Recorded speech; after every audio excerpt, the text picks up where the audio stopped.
Hey there guys, Spotstowo here. Today what I got for you is, not a Burrell-Kops. And yeah, I know what you're thinking. Hey bots, these are clearly Burrell-Kops masks, except for, well, that one obviously, but something I wanted to make absolutely clear right off the bat here is that Burrell-Kops is not a real designation. Instead, that is a collector's term that was, well, given to it, again, by collectors, with no historical basis. So the name of what we're actually looking at today is the Burrell Gas Mask. And we are going to talk more about that designation in a little while, but for now, let's just start talking about the history. And we'll start by looking at the man himself, George Arthur Burrell. Burrell was a graduate of the Ohio University, where he presumably studied things like skibidi-riz and GATS.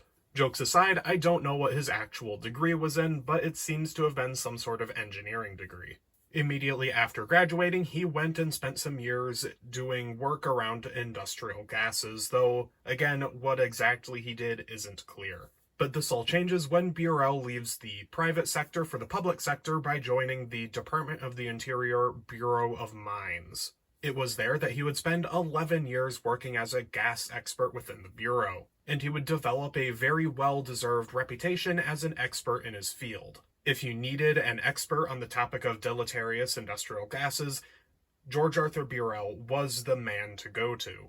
So when the United States entered into World War I, he was the obvious choice for Bureau of Mines Director Manning when it came to starting the American chemical warfare program.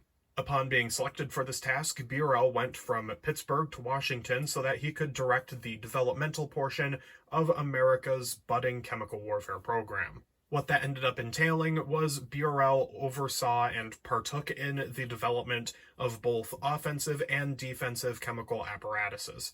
So yeah, he had a part in pretty much every chemical warfare project during this period, including the Bureau of Mines box respirator, which I have a separate video on. But at this time, he was still a member of the Bureau of Mines. It wouldn't be until the founding of the Chemical Warfare Service that he would be officially inducted into the Army. When this happened, he would be given the rank of colonel and appointed the director of the newly formed Research Division Chemical Warfare Service, U.S. Army. And within a year, he would grow this organization to over 2,000 engineers and chemists. And he would also divide up the organization into various divisions, such as the Gas Defense Division and the Development Division.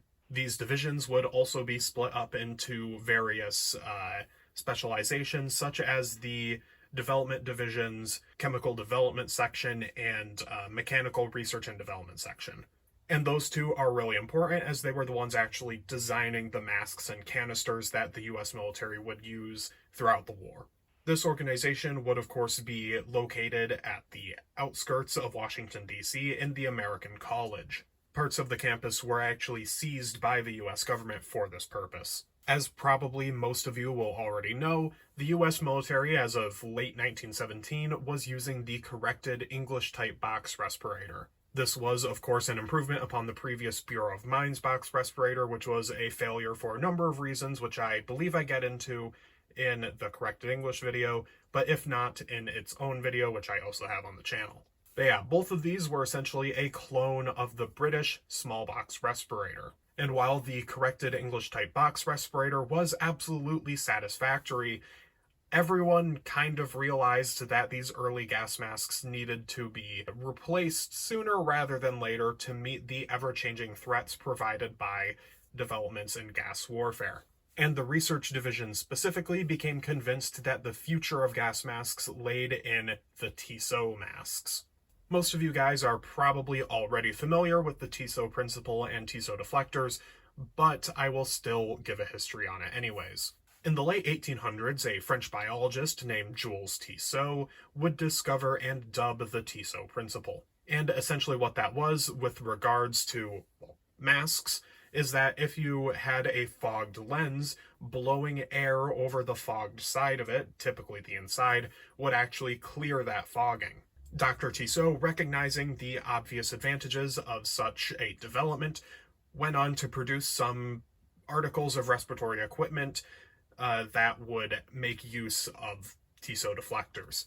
Tissot deflectors, of course, being tubes positioned usually under the eyepieces that actually direct the air over the lenses. Notably, among these apparatuses that Tissot would design were the Appareil Respiratoire Tissot Modèle 16 et 17, or in English, Tissot Respiratory Apparatuses Models 1916 and 1917. These were not only notable because they were the first military gas masks to actually implement such a system, but the US military used a number of them for things like ambulance drivers and stretcher bearers, so they were familiar with these systems. And so, believe me when I say that the research division of the Chemical Warfare Service took note, because they absolutely did. Nearly every single mask developed by the CWS in 1918 would implement Tissot deflectors. Not only would it automatically clear dimming or fogging, which had been previously a manual process, it also took away the undesirable snorkel and nose clip system. This, of course, made it much easier to speak, as you no longer needed to inhale, hold your breath, remove your mouthpiece, shout whatever you needed to say, and replace your mouthpiece. You could instead just get straight to shouting. Not only did the addition of Tissot deflectors do all of that, it actually removed the necessity for defogging horns as seen on the corrected English and RFK. This meant that you could have a much more rigid facepiece, as there weren't, parts of the mask that would need to be inverted and manually manipulated. This, of course, allows for the use of thicker, more chemically resistant rubber face blanks, as well as keeping the eyepieces from bouncing around. With our modern hindsight, we can see that the development of the Tissot system was actually the most important development in mask history, as it paved the way for what we know as the modern gas mask. So, of course, the research division was well aware of all of these advantages, so as I said earlier, they started designing a plethora of different Tissot masks. Among these were the Kops Tissot, the Akron Tissot, as we have here, and importantly for this video here, the Kops Tissot Monroe. The Kops Tissot Monroe is, of course, what led to these, but we will get into that later. The Kops Tissot Monroe was, of course, developed jointly between Randolph Monroe, who I unfortunately know nothing about, and Waldemar Kops. Waldemar Kops was a corset designer from New York who, upon the opening of the Long Island Defense Plant, which itself was a gas mask factory and chemical warfare laboratory, would volunteer to serve the U.S. Chemical Warfare Service. He was initially assigned to the gas defense plant, but would eventually earn the rank of major and be given command of the gas defense Long Island laboratories. It might seem strange that a corset designer with no prior experience in gas masks would be given such an important role, but his experience designing corsets was actually incredibly important in regards to early gas mask developments. Because, of course, in the corsetry field, corsets would be designed to fit a variety of different body types, as well as be ergonomic. And considering their complex harnesses, such experience would be instrumental to the development of more ergonomic and efficiently sized gas masks. His first gas mask would be the Kops Tissot, which was a failure for its complex construction, among many other things, but would bring a lot of really interesting ideas to the table. But it was still a failure, so he would move on and learn from his mistakes, and begin working with Randolph Monroe to design the Kops Tissot Monroe. Tissot had no part in the development of this mask. In World War I era experimental gas masks, when Tissot was in the name of it, it's just to designate that it is a Tissot mask and to pay homage to the inventor of the Tissot system.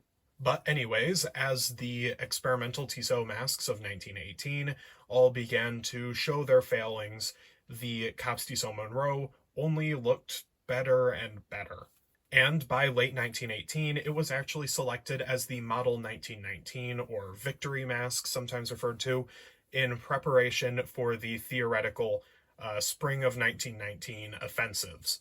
Now, of course, these never happened given the November 11th armistice, but the mask was still selected for that purpose. However, if they were to have happened, the Kops Tissot Monroe would have been issued with an M1 chest carrier and an M1 felt filter. But of course it was not to be, and the US military wouldn't actually end up adopting the Kops Tissot Monroe. Instead, they would adopt a highly modified version of the KTM as the M1 service mask, which you are probably familiar with if you're a giant American gas mask nerd like I am. The M1 service mask was, of course, the first American gas mask to use the facepiece filter carrier designation, such as the M112 service mask, or the most common variant of the M1 service mask, the M1A2, 9A1, 4A1. But that's a story for another day. Getting back to the armistice, many high-ranking officials of the Chemical Warfare Service Research Division would return to civilian life. And though Waldemar-Kops went back to his corsetry business, many others would actually continue designing gas masks, but this time for the private sector. Among those who did was, of course, George Arthur Burrell, who found a position at Mine Safety Appliances. Even though there were gas mask manufacturers for decades, I mean since the 1800s, of course, including HS Cover Co., among others, it was obvious to anyone paying attention that that industry was about to grow substantially. The developments in gas masks and the publicity put on gas masks by the war made sure that these were here to stay. So a number of new and already existing industrial safety companies would scramble to buy up surplus U.S. military stock, tooling for their factories, again from the Chemical Warfare Service, and also hire up these former senior officials of the research division. So, of course, Burrell essentially just found himself doing what he was doing, but on the private sector. But designing gas masks for the industrial sector would obviously provide different challenges than developing them for the military sector. And so Burrell sought to produce essentially the perfect gas mask for that sector. And what he ended up producing was the Burrell Gas Mask. What's important to note is that Burrell Gas Mask is the name of a kit and not a specific facepiece. In fact, the facepiece used on the Burrell Gas Mask could vary between one of four things, that being the Akron Tissot, the Kops Tissot Monroe, the Kops facepiece, and the improved Kops facepiece. That's why the name Burrell-Kops or Burrell-Kops type is a misnomer and, I must stress, a collector term without any historical basis. Anyways, the earliest examples of the Burrell gas mask would only use two of those aforementioned facepieces. These were the modified Akron Tissots and modified Kops Tissot Monroes. These were, of course, wartime masks that MSA would have acquired from the surplus market and modified to suit their needs.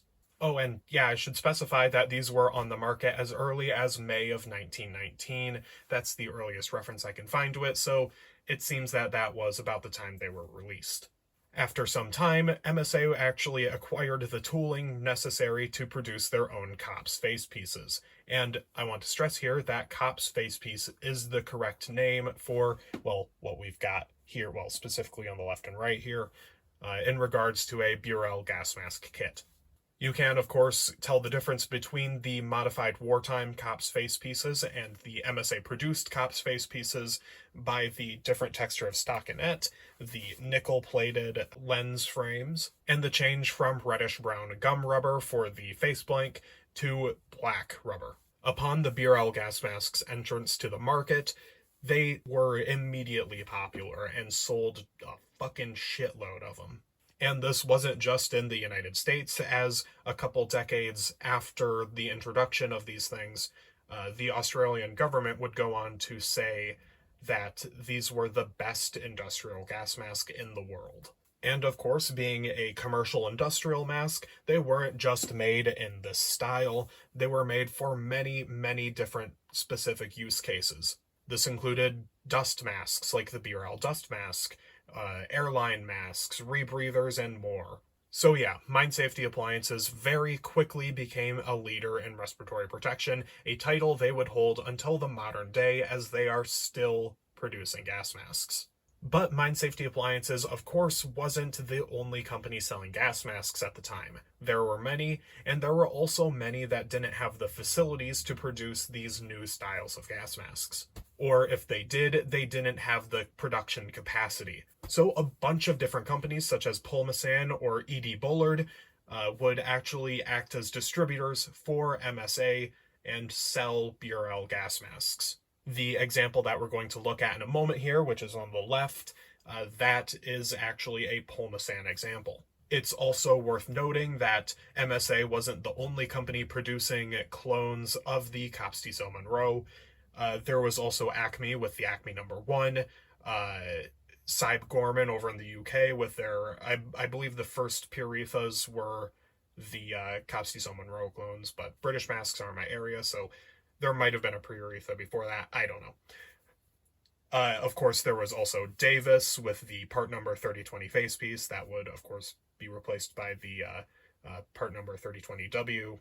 And I'm sure there's more I'm forgetting. I mean, the Japanese military even adopted a clone of the fucking thing, so, you know, these were very, very widespread designs. But with that, let's actually end the first of our 4 history sections. You heard that right, there's going to be 4 history sections in this video. So let's take a bit to look at this Polmasan branded Burrell Gas Mask with Kops facepiece. That's quite the name, huh? So here it is. As I said a moment ago, this is a Polmasan Burrell Gas Mask with Kops facepiece. Aside from this being, of course, a Polmasan example, this is essentially the typical Burrell Gas Mask variant. So, to start us off, let's look at the Kops facepiece.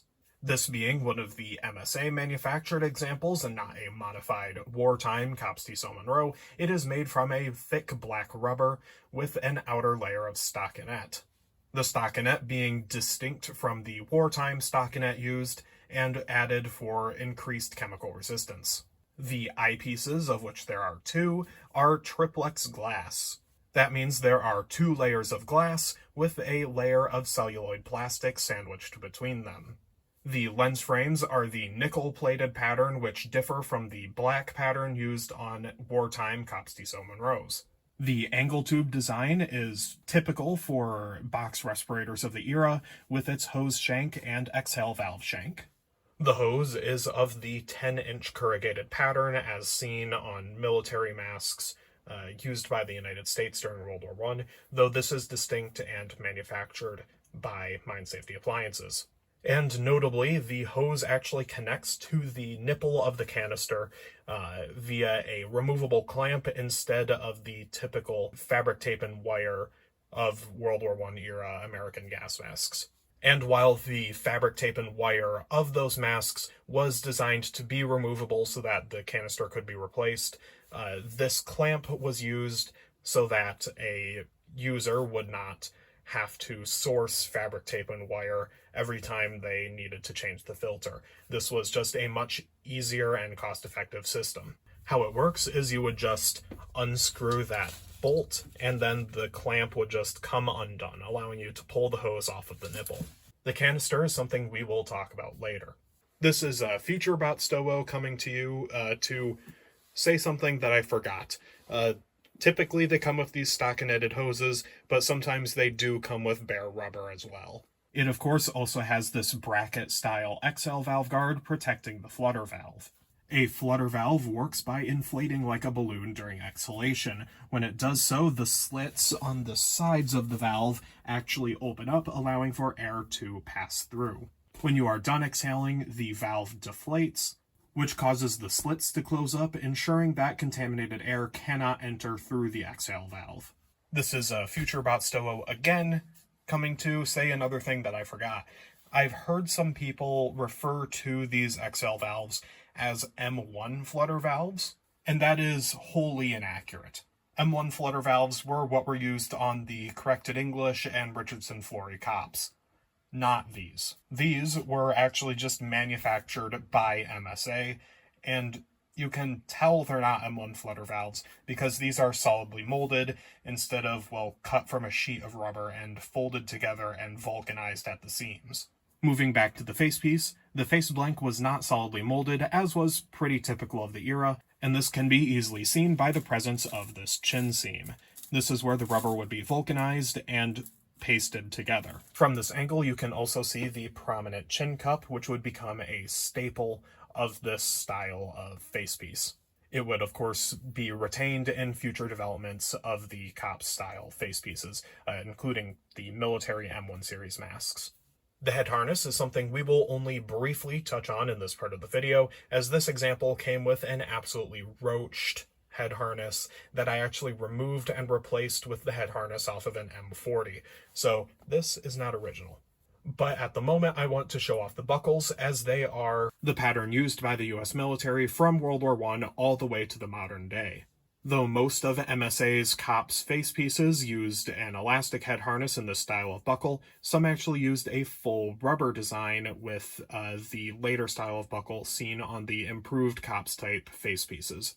And we'll be looking at both of those types of head harnesses later in the video. Now let's move on to the interior of the mask. Starting with the rubber, you can see that it is textured to get an improved grip on your face, resulting in a better seal.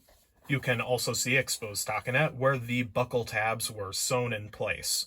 In the chin area, you can see the inside of the chin seam, as well as the butterfly-style Tissot deflectors.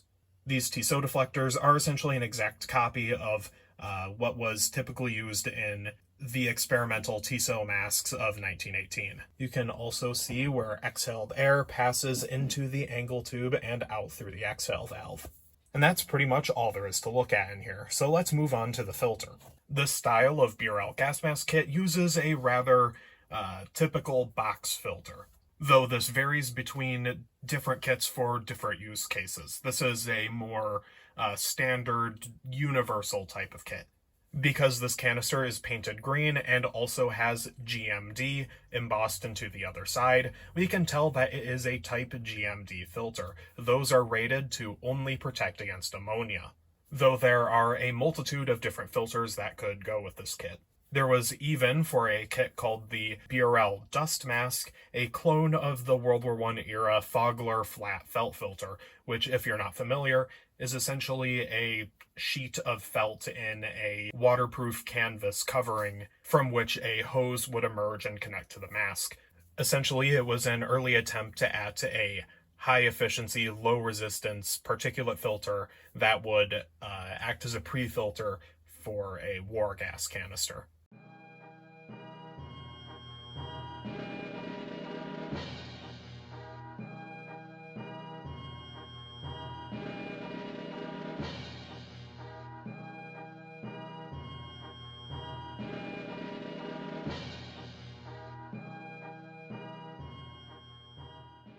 But on the Burrell Dust Mask, it wouldn't have any sort of war gas canister or gas canister at all. It was just the felt filter. Anyways, back to things that are actually in front of us. These canisters would of course come sealed with this little cardboard disc and tape acting as the seal. That would cover the inlet valve down there. And to remove it, you would just pull up on the little strap here, and that would pop out the cardboard seal. The canisters would, of course, come with various labels for instructions and information, but this canister is in rather poor condition, so it doesn't have them. On both sides of the canister, you will notice that there are D-rings on swivels. That allows it to interface with various types of harnesses, which we will talk about later. Some of you may have already noticed that these canisters look nearly identical to those used by the US military during World War I, and those of you who are frequent watchers of the channel will probably already know why. I covered this phenomenon in my corrected English video, but I will cover it again here. Upon the adoption by the US military of the M1 felt filter, which ended the use of this style of canister, the US military and its contractors no longer needed the tooling to produce these canisters. And considering that World War I was fucking expensive, it was decided that the tooling would be sold off to various industrial safety companies. And boy, were they buying, because of course that would save them some R&D money, and of course why reinvent the wheel when these canisters work just fine. Oh, and I should specify here that when I say canister, I specifically mean the shell and not the contents. But anyhow, a bunch of industrial safety companies, including Mine Safety Appliances, bought up that tooling so that they could rapidly start producing their own canisters. Now, of course, they were modified, as this industrial canister has these swivels on the sides when the Type J does not. And they also used a non-removable inlet valve instead of the removable type seen on military canisters. And on these MSA ones at least, they removed the topmost corrugation to fit the filter rating. which, once again on this one, is GMD. And goddammit, my fucking tripod just broke. But anyhow, I think we are clear to move on from the canister and to the case that it came in. And while I wait for the glue to dry on my tripod, I'm just going to hold my phone, so I apologize that's a little more wobbly than usual. The cases vary quite a bit from distributor to distributor. Like Polmasan, they seemed to have preferred to use all metal cases like this one, while trunks from MSA tend to be made out of fiberboard. But all I've got to show you here today is this metal Polmasan one. As you can see, it is literally just a metal box with a handle and a lid on hinges. This one is in rather poor condition. Looking on the inside of the box, there is your face form on the left here, your canister slot on the right, and your hose would be just curved in there. On the inside of the lid is all the instructions and also information on repair parts and the available filter and canisters. I will now do a slow pan over the entire card so that you can pause and read along. And there we go. I'm done with the first part of this video, and it only made a bit of a mess.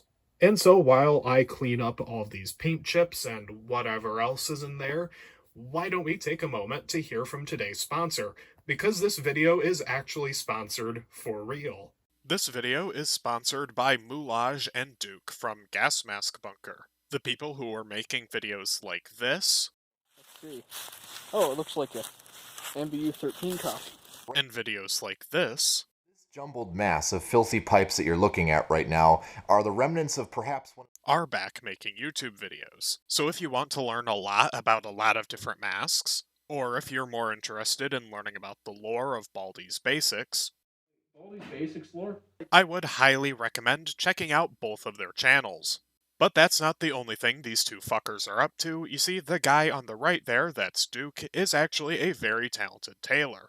Specifically, he makes a lot of really sick reproductions of vintage Delta Force gear. Look at this plate carrier, for example. Doesn't that look original? Well, that's because this one is actually an original.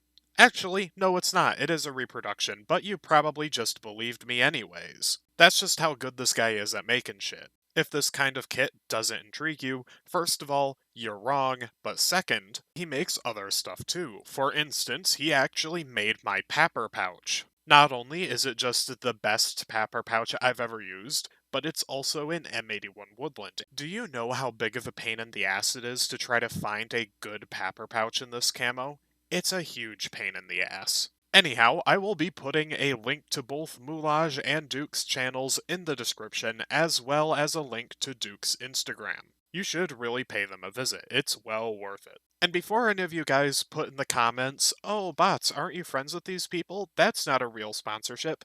These people gave me money to put this section in the video, and yeah, so I think that's a real sponsorship. And if any of you guys disagree, I actually visited your mother and sponsored the creation of your next sibling. But anyhow, that's the sponsorship. Yeah, I think that was a pretty good ad read. You know, I think they got their money's worth out of that. But anyhow, as you can see from the fact that there is a new mask on camera, it's time to jump back into the history.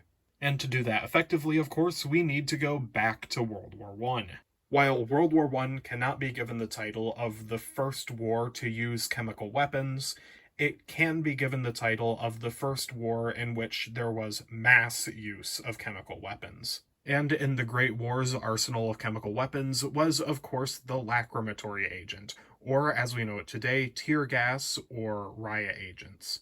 Though, of course, by this point, riot agents had already been a thing. In fact, the French military had at their disposal a tear gas grenade earlier than 1914. But since they were meant for police use instead of military use, their battlefield effect wasn't exactly spectacular. But over the course of the war, riot agents would actually improve greatly, from things like xylobromide to chloropicrin. But the interesting thing about lacrimatory agents is that without any sort of comorbidity, they weren't really lethal.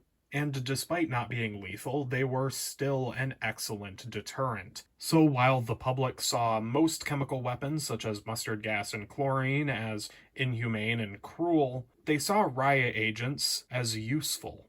And so, after the war, the riot agent industry would explode. Companies started producing all manner of self-defensive tools which used tear gas, such as tear gas spraying pens or apparatuses that you wear on the wrist to spray tear gas in an attacker's eyes, or pistols that just fire spritz of tear gas. Banks started installing tear gas-based security systems in their vaults, and importantly for what we've got here today, the police also found a use for it.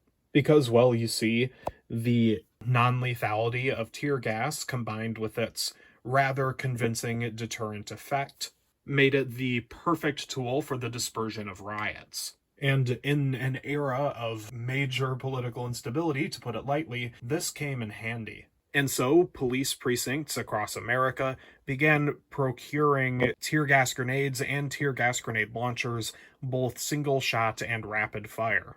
And to go with those weapons, they needed protection for themselves. And that's where this comes in. MSA produced a series of Burrell Gas Masks meant specifically for use against riot agents by police. And of these, there were 3 types. The GA, which used a kidney-style side carrier as seen on the M1 series service masks. The GB, which used the typical 10-inch corrugated hose, and a chest carrier very similar to the M1 chest carrier used with the American military masks of World War I. And this one, the designation of which is unknown. I just call it the Burrell Riot Mask. These were distinct as they did away with the hose and instead engraved threading right into the angle tube. And of course that would thread into this nickel-plated canister. And well, this variant wasn't exactly popular. They didn't seem to sell many, and it makes sense why. The Kops face pieces used on the Burrell gas masks are actually pretty light for their era, and that's part of what makes them very comfortable, and they are comfortable masks. But now you take this admittedly very heavy canister and attach it right to the front of the mask really, really far out. And so now you've got this heavy canister applying quite a bit of torque to your mask. And I understand that they designed it this way to make it a very compact kit, but what they made was an awful kit. And so yeah, this is a very uncommon MSA-L. It's also important to note here, though, that the Kops facepiece wasn't the only facepiece used with these kits. And I specifically mean these kits, the ones with this filter and no hose. Some of these were actually made with Akron Tissot face pieces and Richardson Flory Kops face pieces, which is very interesting. Both of those other facepiece designs would also just have this thread pitch and diameter engraved into the angle tubes. And since these didn't really sell well, they pretty much disappeared by the 1930s. The GA and GB, however, saw a respectable degree of success. Regarding this thing's history, I think that's all I wanted to say, so why don't we start looking at the specificities of this variant. As you can see, it is, for the most part, a typical Kops face piece. The only difference is, of course, that angle tube. But before we take a look at that, I will show you the head harness that I promised to talk about earlier. The Kops mask uses a 6-point head harness. This is, of course, the elastic version, as was the standard. As you can see, it's a very simple design, with the head pad essentially just being the elastic sewn multiple times, and the straps all have metal tips to protect against fraying. Tragically, the elastic on this head harness is completely dead, so I can't tighten it. You can also see on this example that it retains both its Bureau of Mines approval stamp and the stamp that designates this a Kops facepiece. Anyways, let's move on to this angle tube. What's usually a hose shank is now converted into a male-threaded filter port. And this is, of course, a completely proprietary thread. The XL valve assembly, though, stays entirely the same. Let's go ahead and take some time to talk about the filter now. As you can see, it's rather striking in appearance with its entirely nickel-plated construction. On the top you have your female threads and a gasket, and on the bottom is just a mesh inlet. At this point, you might notice that there are no valves anywhere on this. That's because it relies entirely on the resistance provided by the canister to force the exhale valve to open. That's a rather antiquated design, even for the time, but it worked well enough, I suppose.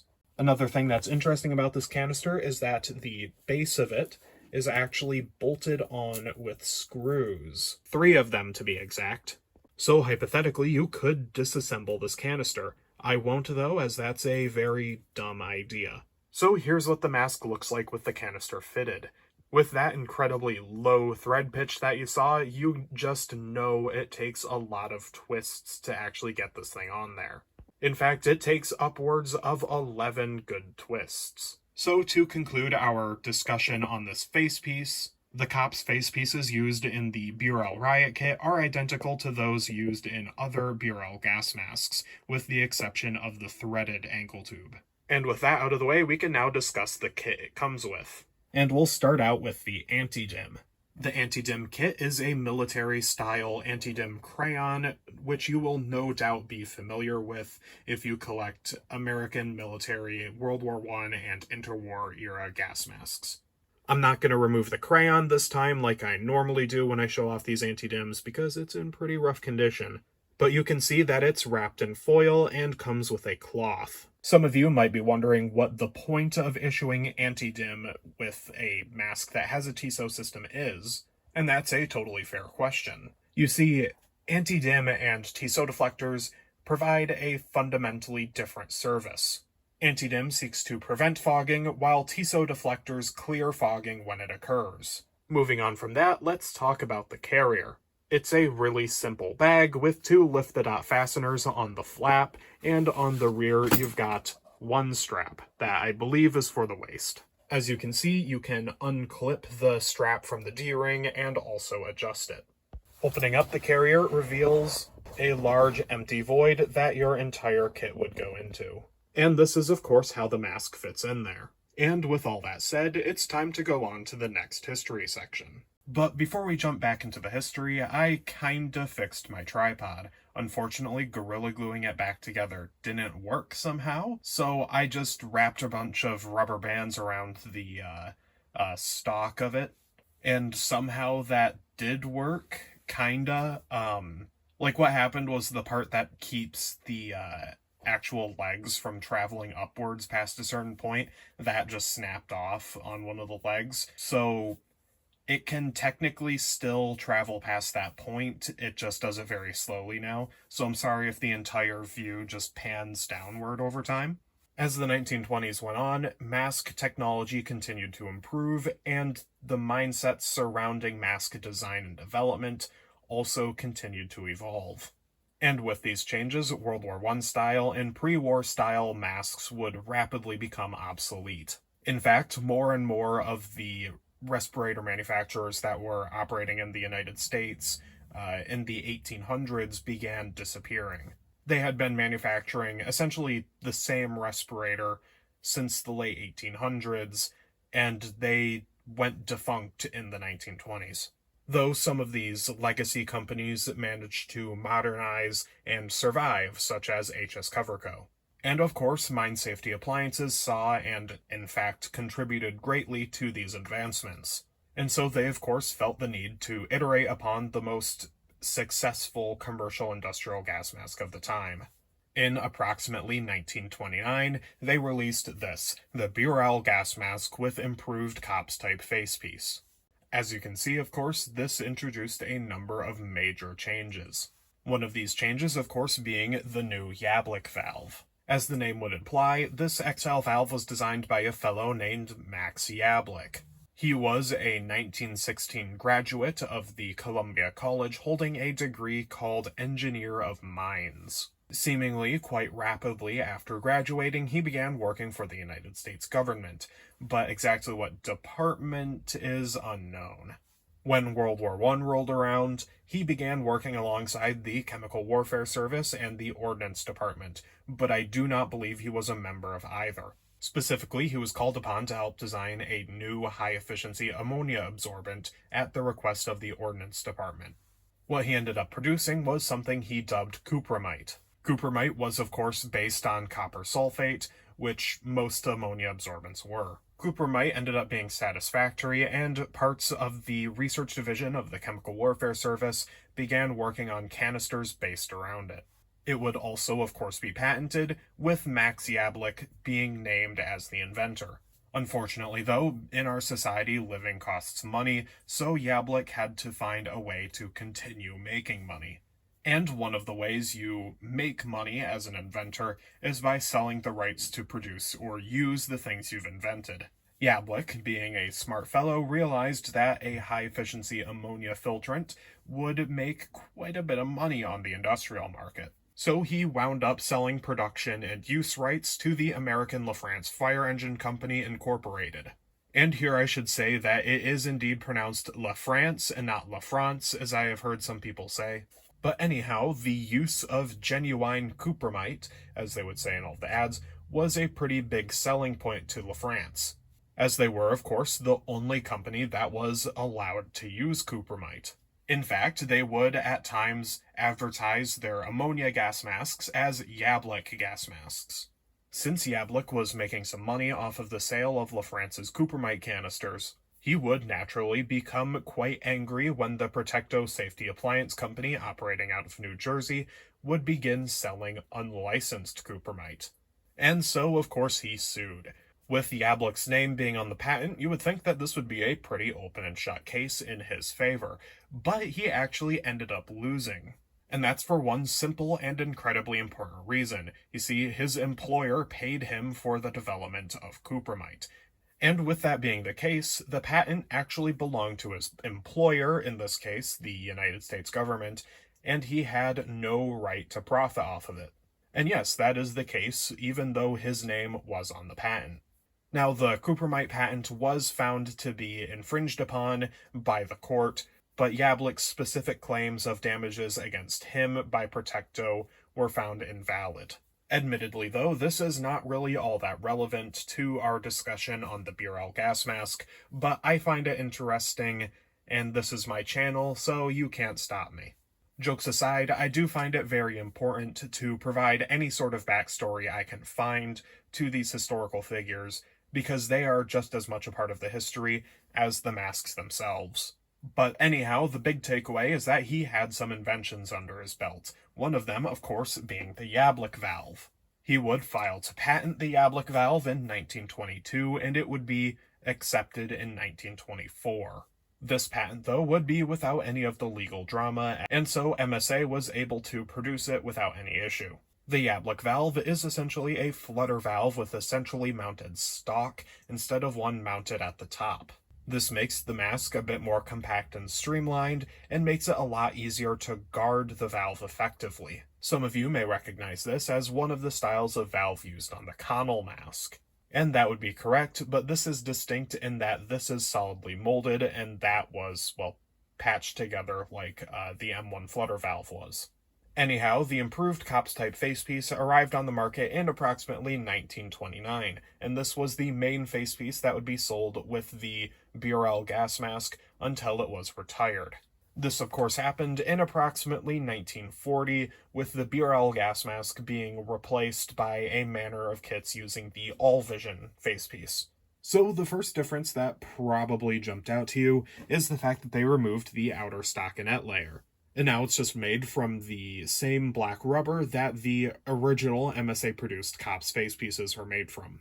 There are exceptions to this, though, as some were made with an exterior stockinette layer, but it seems like it was very few.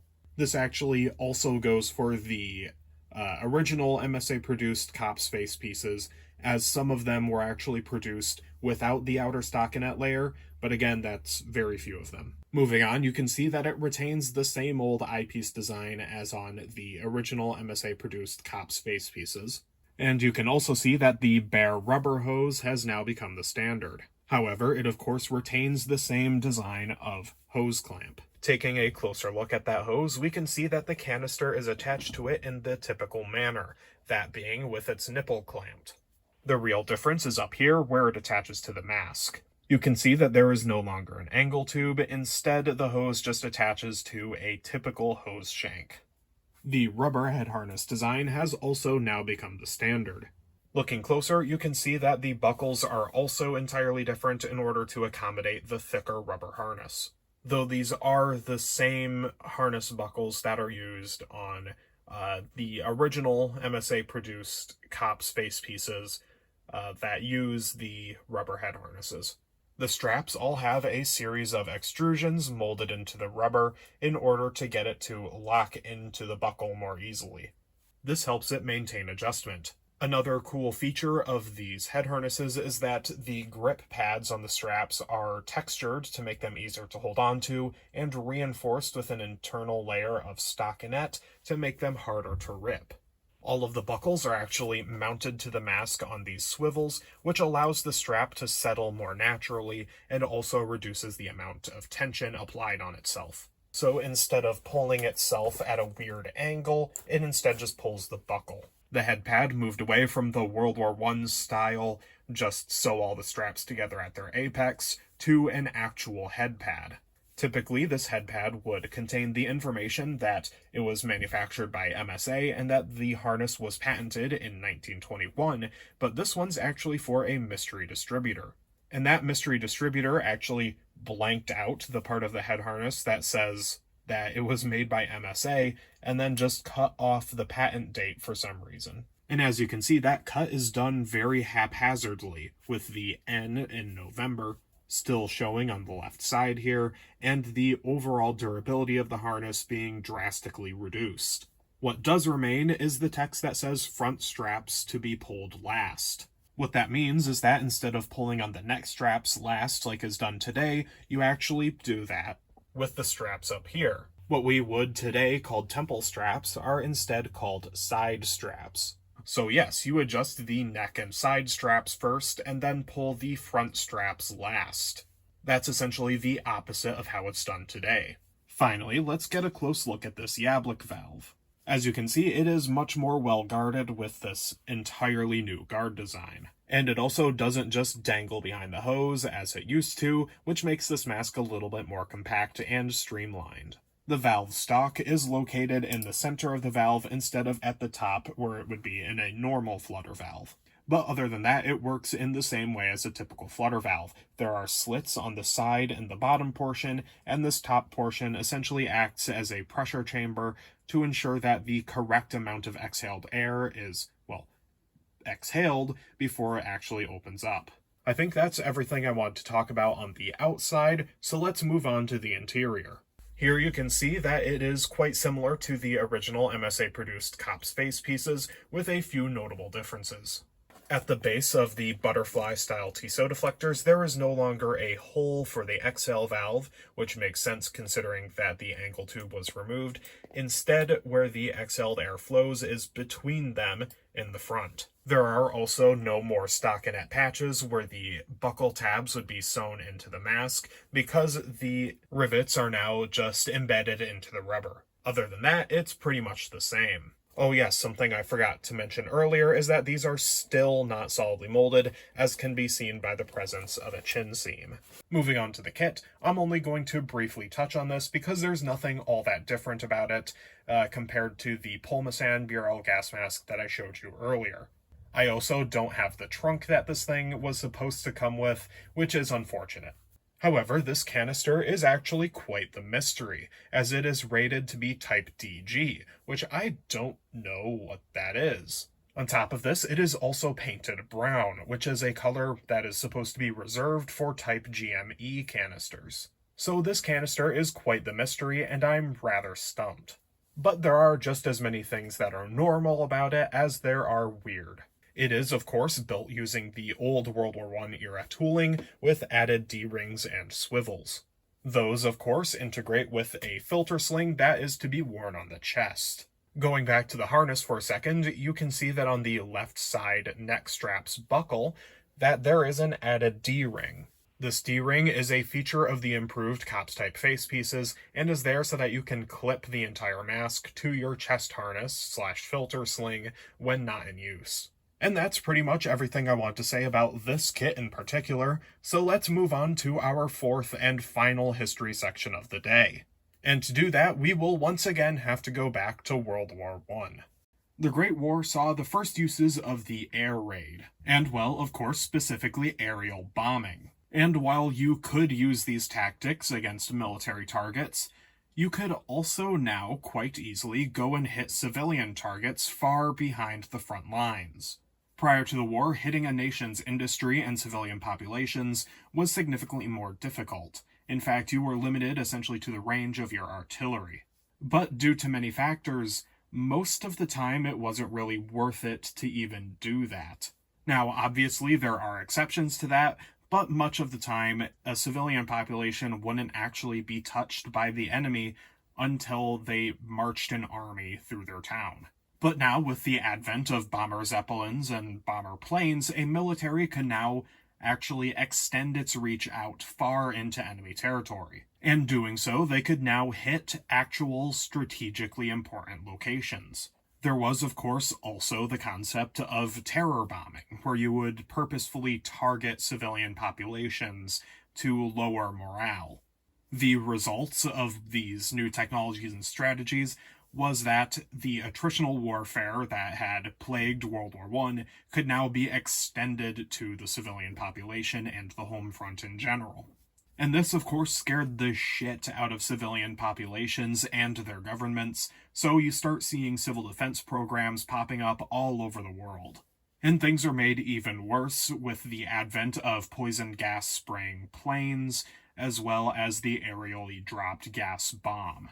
Due to improvements in anti-aircraft weaponry and the requirement for sprayer planes to fly low to the ground, planes like that would quickly become obsolete. However, gas bombs that could be dropped from airplanes remained a frightening and effective tool. During World War I, gas was typically deployed via cylinder or artillery shell or grenade, and there were even some experiments into man-portable gas throwers. But now, in the interwar era, gas now had range, and range enough to hit civilians. And if it were ever to have been used that way, it would have been effective for the same reason that it was effective in the trenches. You see, in a typical aerial bombardment, you can just easily go down into a bomb shelter. And there you will be safe from pretty much any type of bomb as long as your shelter doesn't somehow collapse. But if gas bombs were to be dropped alongside those, the gas, being heavier than air, would actually seek out these bomb shelters. And of course, that would lead to a significant number of gas casualties as people flee to exactly the perfect place to hit them with chemical weapons. An attack of such manner would also make it more difficult to locate survivors and make reconstruction a much longer process.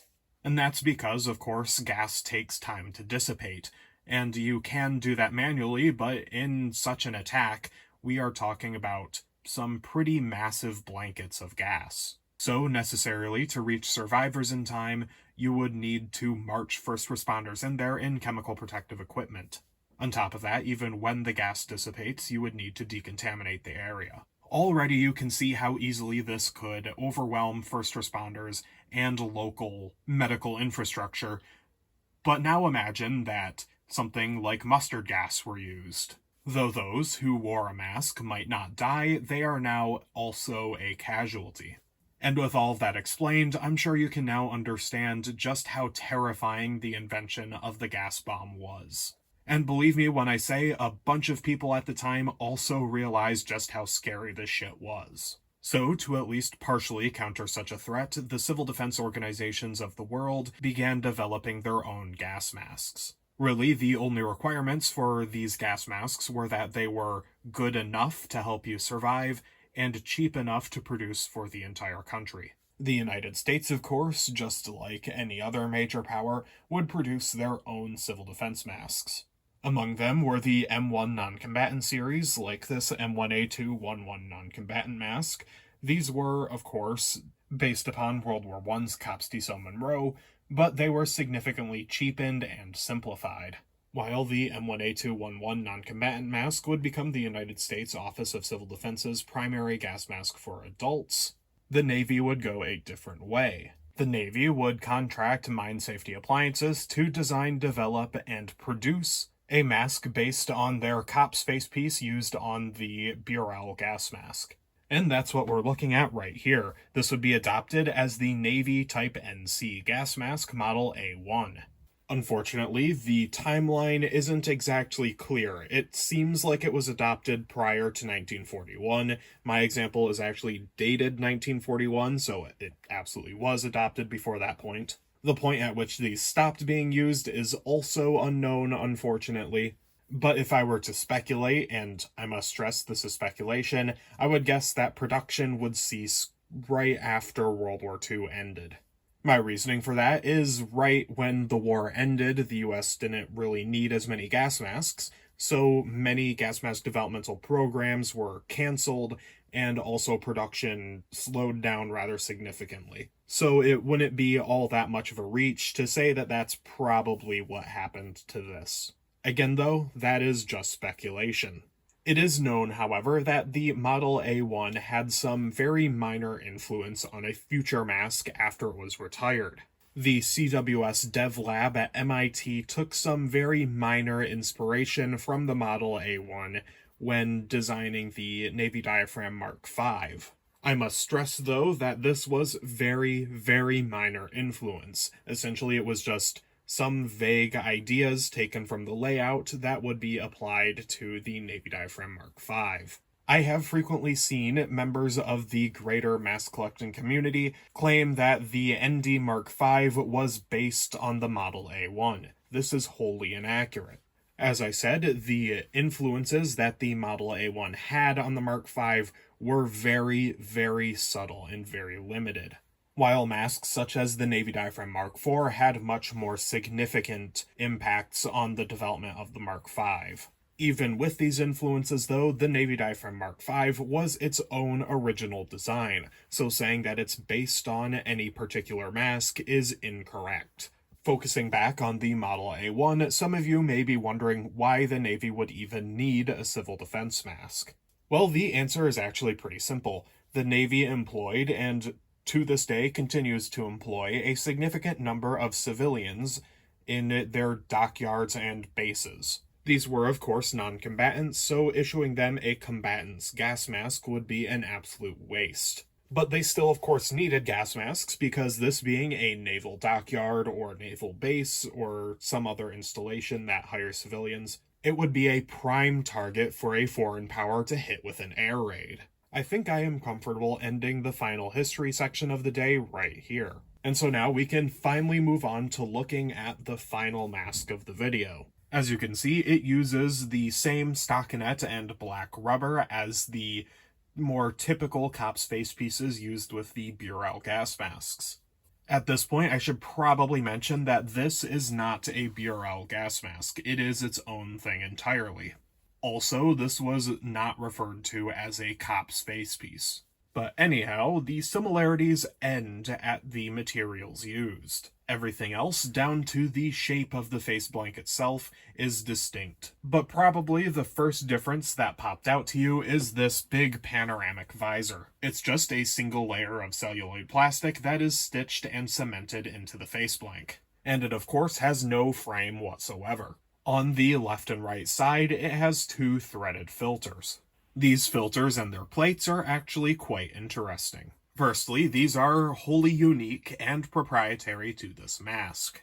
But even though that is the case, they actually have the same thread pitch and diameter as the Comfo respirator, which was also designed and manufactured by Mine Safety Appliances. However, there is a major difference. The ports are inverted. So while the Model A1 only accepts male threaded things, the Comfo accepts female threaded.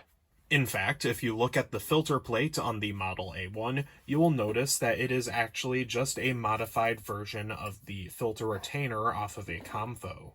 This mask being essentially just a mishmash of the Comfo and COPS face piece, That, of course, isn't where the similarities end, and I will point them out as I reach them. For instance, the inlet valve is also the type used on the Comfo. Going back to the filter, you can see that it is essentially just a threaded puck with a particulate filter and a gas filter. Moving on from the filters, let's look at the exhale valve assembly, which of course is located on the apex of the snout. It is, of course, just the typical style of flutter valve used on the Kops face pieces and the Comfo, and it also uses the same exhale valve shank as the Comfo. That's, of course, located in here. Looking at the head harness, you can see that it retains the 6-point design, but the harness itself is actually completely different. It's just a really simple, cheap World War I style harness without a real head pad. The design of the buckles remains the same, but the buckle tabs are simplified. And I know I've been kind of unceremoniously breezing through this mask's features, and I'm sorry about that, but we're still about to move on to the inside. Alright, looking inside, it is still pretty darn simple. However, it is notable that the rubber is now smooth. On top of that, we see the return of the stockinette portions where the buckle tabs are sewn into the rubber, and we also see the stitching for the lens. Also notable is that the Tissot deflectors are no longer the World War I butterfly style, but instead these just rather large pockets. If you can see in there, you can see that there are some spacers that make sure that they don't shut during operation.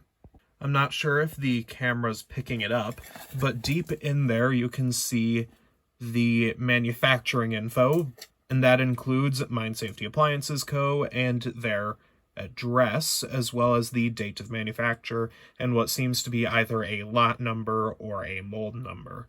And with that, we are good to move away from the mask and onto its kit. This will be a rather short kit segment, as all that it actually came with was this carrier. It's just a presumably waterproof canvas bag with 2 snap fasteners on the flap and 1 strap.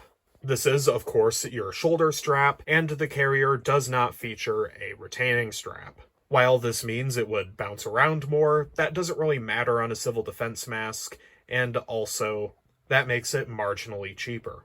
Unfortunately, someone removed the shoulder strap on my example, so we will move on. Opening up the flap, of course, lets us take a look at the inside. And as you can hopefully see, it is just a void.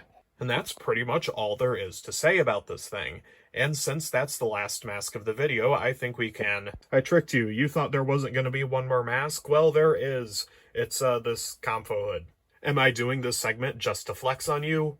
Yeah, but also it uses the same eyepieces as the Kops face pieces manufactured by MSA. So this flexing segment is technically relevant. So yeah, this is the end of the video. For real this time. We made it.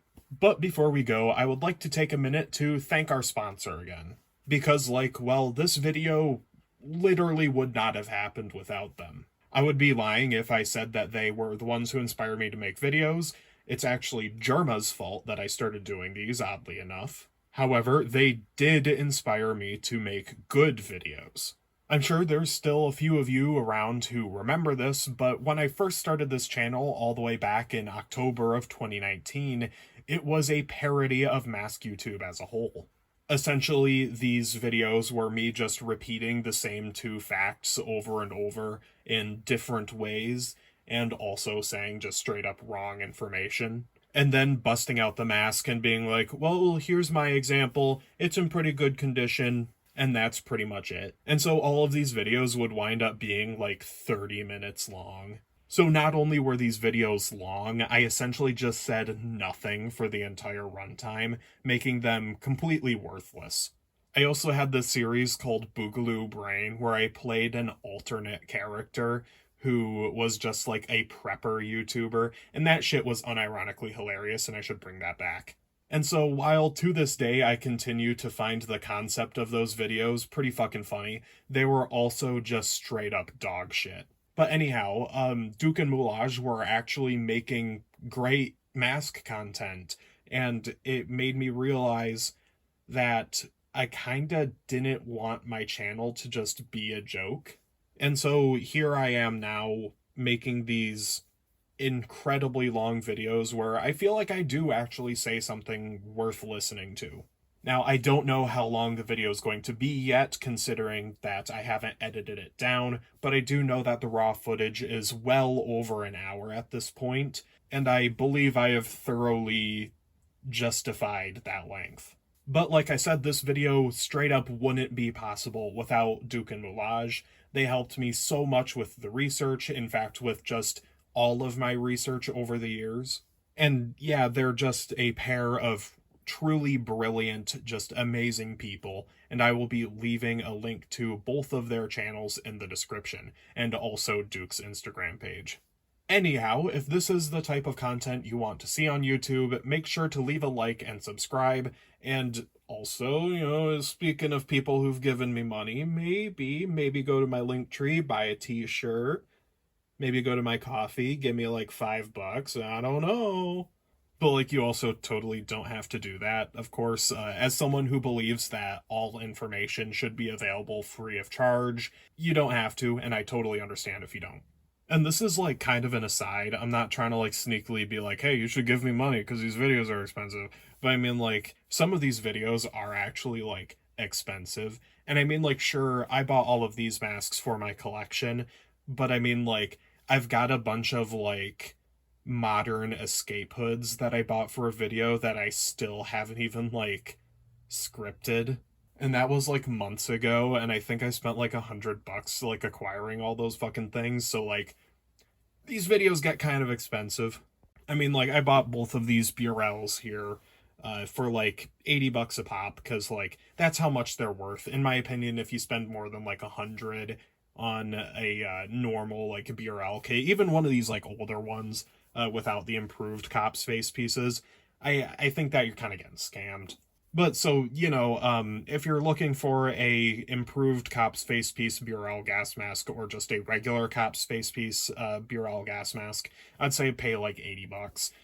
Something like this over here, the Burrell Riot Mask, that shit's fucking expensive. I spent several $100s on that. And down here, those are these Comfo masks, they are also quite expensive, and I just realized there's a bug on it. Yeah, he was just a tiny little beetle. I made him leave. He's alive. He's alive, of course, He's just a little guy. He's not hurting anybody. But anyhow, I'm now like 3 or 4 tangents deep, so I'm just gonna call it here. Thank you. Oh, actually, before I do, I forgot to say that this isn't actually the video that I teased in my previous one, the one about radiation. I mentioned that I had like a special project coming up that I thought was really cool. This actually isn't that. I just decided to make this on a whim. Yeah, so if you wanna stick around and wait for that, I still think it's gonna be a cool project. Probably not as cool as this, admittedly, but you know what? Yeah. Anyways, thank you very much for watching. I will see you in the next one, whenever that is.